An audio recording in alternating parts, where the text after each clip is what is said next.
39ኛው የአፍሪካ ህብረት የመሪዎች ጉባኤና የአፍሪካ ጣሊያን ጉባኤን አስመልክቶ ከመንግስት ኮሚኒኬሽን አገልግሎት የተሰጠ መግለጫ።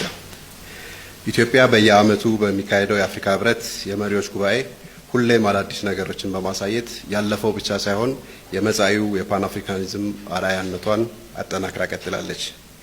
ኢትዮጵያ የአህጉራዊ አንድነትና የፓን አፍሪካኒዝም ማሳያ የሆነውን 39ኛውን የአፍሪካ ህብረት የመሪዎች ጉባኤን እንዲሁም ጎን ለጎን የሚካሄደውን የታሪካዊውን የአፍሪካ ጣሊያን ጉባኤን በድምቀት ለማዘጋጀት ዝግጅቷን አጠናቃለች። ከየካቲት 6 እስከ 8 ባሉት ቀናት ሀገራችን ሁለት አበይት ጉባኤዎችን ታስተናግዳለች። የመጀመሪያው የካቲት 6 2018 ዓ.ም የሚካሄደው የአፍሪካ ጣሊያን ጉባኤ ሲሆን ሁለተኛው ደግሞ ለ39ኛ ጊዜ የሚካሄደው የአፍሪካ መሪዎች ጉባኤ ነው። የዘንድሮው የአፍሪካ ህብረት የመሪዎች ጉባኤ የ2063ቱን አጀንዳ ለማሳካት ዘላቂ የውሃ አቅርቦት፣ ደህንነቱ የተጠበቀ የንጽህና አጠባበቅ ስርዓቶችን ማረጋገጥ በሚል መሪ ቃል ይካሄዳል። ይህ ርዕሰ ጉዳይ የአፍሪካን ለዘላቂ ልማት ያላትን ቁርጠኝነት የሚያንጸባርቅ ሲሆን የ2063 አጀንዳ ከግብ ለማድረስ የረጅም ጊዜ ራዕይን በመሰነቅ እየገሰገሰች መሆኗን የሚያመላክት ነው። ከዚህ አንጻር ሀገራችን ለአፍሪካውያን ልታቀርባቸው የምትችላቸው በርካታ ተሞክሮዎች አላት። ሀገራችን ኢትዮጵያ በአረንጓዴ አሻራ ባለፉት 7 ዓመታት ከ50 ቢሊዮን የሚገመት ችግኝ በመትከል የደን ሽፋናችንን ከ17 በመቶ ወደ 23 በመቶ ማሳደግና ለአዛላቂ ልማት ያለንን ቁርጠኝነት ማሳየት ችለናል። ታላቁ የኢትዮጵያ ህዳሴ ግድብን ጨምሮ የሃይድሮ፣ የነፋስ እና የፀሐይ ታዳሽ ኃይል አማራጮችን በመጠቀም የኢነርጂ ፍላጎቷን ከማሳደግም አልፎ ለጎረቤቶቿ ጭምር መትረፍ ችላለች። በተጨማሪም በነዳጅ የሚሰሩ ተሽከርካሪዎችን በመከልከል ለታዳሽ ኢነርጂ ያላትን ቁርጠኝነት በተግባር አሳይታለች። በከተማ የኮሪደር ልማትና በወንዝ ዳርቻ ልማት ከተሞችን ጽዱና ውብ ማድረግ፣ የአካባቢ ብክለትን የቀነሱ ደማቅ ከተሞችን የመፍጠር ጥረት በመዲናችን ጀምራ በበርካታ የሀገራችን ከተሞች እየቀጠለች ትገኛለች። ከፕላስቲክ የጸዳ አካባቢን ለመፍጠር የአንድ ጊዜ ፕላስቲክ መያዣዎችን በመከልከል ለዘላቂ ልማት እና አካባቢ ጥበቃ ያላትን ቁርጠኝነት ዳግም አስመስክራለች። በቀጣይነትም የውሃ ሀብቷን በአግባቡና ውጤታማ በሆነ መንገድ ለመጠቀም የሚያስችሉ ሁለንተናዊ እርምጃዎችን እየወሰደች ትገኛለች። ከህብረቱ ጉባኤ አስቀድሞ የአፍሪካ ጣሊያን ጉባኤ የሚካሄድ ሲሆን ይህም የአፍሪካ ጣሊያን ግንኙነት በአህጉራዊና ዓለም አቀፋዊ የትብብር ማዕቀፎች ይበልጥ እንዲጠናከር የሚያደርግ ነው። የአፍሪካ ጣሊያን ፎረም መካሄድ ከጀመረበት ጊዜ ጀምሮ ከሮም ውጭ ሲካሄድ ይህ የመጀመሪያው ሲሆን በአፍሪካ አፈር ሲካሄድ የመጀመሪያዋ መዳረሻ ኢትዮጵያ መሆኗ ሀገራችን አፍሪካን ከተቀረው ዓለም ጋር ከማስተሳሰር አንጻር ያላትን ከፍተኛ አቅም የሚያሳይ ነው። የጉባኤው የማዕከላዊ አጀንዳ በ2024 በሮም ይፋ የተደረገውን የማቴይ ዕቅድ አፈጻጸም መገምገምና ቀጣይ አቅጣጫዎችን ማስቀመጥ ነው። የጉባኤው ዋና ዋና አምዶች በሆኑት ኢነርጂ፣ ግብርና፣ ትምህርትና ስልጠና፣ ጤና፣ ውሃ፣ መሰረተ ልማት ሀገራችን በርካታ ተሞክሮዎችን ማቅረብና አጋርነቶችን ለመመስረት የሚያስችላት ቁመና ላይ ትገኛለች። በእነዚህ ጉባኤዎች ርዕሰ ብሔሮች፣ ጠቅላይ ሚኒስትሮች፣ ምክትሎችና የውጭ ጉዳይ ሚኒስትሮችን ጨምሮ በአጠቃላይ ከ17000 በላይ የልዑካን ቡድን አባላት ይሳተፋሉ ተብሎ ይጠበቃል። እነዚህን ጉባኤዎች ለመዘገብ ከ800 በላይ የሚዲያ ባለሙያዎች ፈቃድ ጠይቀዋል። በቀጣይ ቀናት የአህጉራችን ዋና ዋና ሚዲያዎች ዓይንና ጆሮ ሀገራችን ላይ ያነጣጥራል። ኢትዮጵያ ብሔራዊ ጥቅሞቿን በሚያስጠብቁና ከግብ በሚያደርሱ ውይይቶች ላይ በንቃት መሳተፍ ተዘጋጅታለች። በዚህም የአፍሪካ የጋራ ጥቅሞችን ለማረጋገጥ የበኩሏን አስተዋጽኦ ታደርጋለች። የአፍሪካ መሪዎችና ልዑካን ቡድኖች በቆይታቸው ከዲፕሎማሲያዊ ስራዎቻቸው በተጨማሪ የሀገራችንን የልማት ስራዎች እና የቱሪስት መዳረሻዎች እንዲጎበኙና በቀጣይነት የተመዘገቡ ላሉ የልማት ውጤቶቻችን እንዲመለከቱ ሰፊ ዝግጅት ተደርጓል።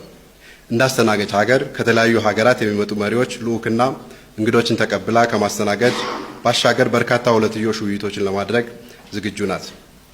የህብረቱ መቀመጫና የአፍሪካ ዲፕሎማሲያዊ ማዕከል የሆነችው አዲስ አበባም በአህጉሩና ከተለያዩ የዓለም ክፍሎች የሚመጡ መሪዎችን እና የልዑካን ቡድኖችን ተቀብላ ለማስተናገድ ከምን ጊዜውም በላይ የተሟላ ዝግጅት አድርጋለች። በአጠቃላይ እንደ መንግስት እነዚህን ሁለት ጉባኤዎች ስኬታማ በሆነ መንገድ ለማስተናገድ የሚከተሉት ዋና ዋና ተግባራት ተከናውነዋል። የተቀናጀ አመራር ከመስጠት አንጻር 35 የፌዴራል ተቋማት የአዲስ አበባ ከተማ አስተዳደር ያሉበት የአብይ ኮሚቴ ስራውን በውጤታማነት ሲመራ ቆይቷል። የዲፕሎማሲና መስተንግዶ ዝግጅት ከ180 በላይ በሁሉም የአፍሪካ ህብረት የሥራ ቋንቋዎች ብቁ የሆኑ የበጎ ፈቃድ ካዴቶች ስልጠና ወስደው ተሰማርተዋል። የመግቢያ ፈቃዶችን ከማሳለጥ አንጻር የቪዛ የጉምሩክና የሚዲያ ፈቃድ አገልግሎቶች በተሳለጠ ሁኔታ እንዲሰጡ ልዩ አሰራር ተዘርግቶ ስራ ላይ ውሏል። በዚህም ሁሉም የሚመለከታቸው የመንግስት አካላት ያሉበት ፖርታል ተዘጋጅቶ የሰው ንክኪን በቀነሰ መልኩ በኦንላይን ፈቃዶች የመስጠት ስራ ተከናውኗል። አገልግሎትን በተመለከተ ሆቴሎች፣ የትራንስፖርት አቅራቢዎችና የታክሲ አሽከርካሪዎች እንግዶችን በኢትዮጵያዊ ጨዋነት ለመቀበልና በቂ መረጃ ለመስጠት የሚያስችል ስልጠና ወስደዋል። እንደ መብራትና ቴሌኮሙኒኬሽን ያሉ የመሰረተ ልማቶችም በላቀ ዝግጁነት ላይ ይገኛሉ። ሰላምና ደህንነትን ከማረጋገጥ አንጻር የጸጥታና ደህንነት ግብረ ኃይሉ በቴክኖሎጂና በሰው ኃይል ታግዞ ጉባኤው በስኬት እንዲጠናቀቅ አስተማማኝ ዝግጅት አድርጓል።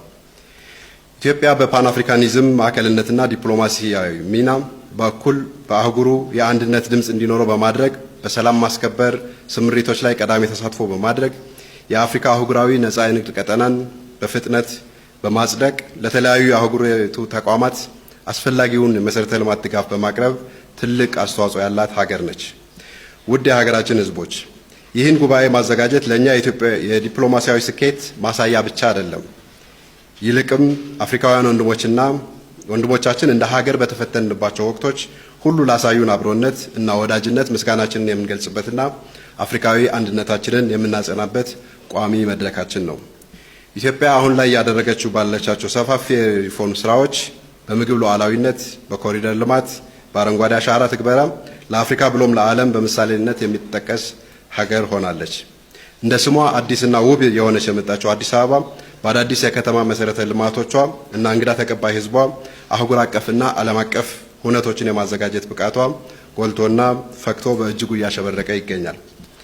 ክቡራን የመዲናችን አዲስ አበባና በዙሪያዋ የሚገኙ ከተሞች ነዋሪዎች፣ ይህ ታላቅ ሀገራዊ ሁነት በስኬት እንዲጠናቀቅ የሁሉም ዜጎች የተቀናጀ ትብብር ወሳኝ ነው። በመሆኑም እስከ ጉባኤው ፍጻሜ ድረስ በሚኖሩት ጥቂት ቀናት ሊያጋጥሙ የሚችሉ መጠነኛ መስተጓጎሎችን ሀገራችን ከምታገኘው ዘርፈ ብዙ የዲፕሎማሲና የኢኮኖሚ ጥቅም አንጻር በማስተያየት የበኩላቸውን ድርሻ እንዲወጡ መንግስት ጥሪውን ያቀርባል። በመጨረሻም ይህ የቅድመ ዝግጅት ስራ በተሳካ ሁኔታ እንዲጠናቀቅ ሌት ተቀን ለሰሩ የፌዴራልና የከተማ አስተዳደር ተቋማት፣ ማህበራት፣ ድርጅቶችና ግለሰቦች ሁሉ በመንግስት ስም የላቀ ምስጋና እናቀርባለን። የመንግስት ኮሚኒኬሽን አገልግሎት የካቲት 2018 ዓ.ም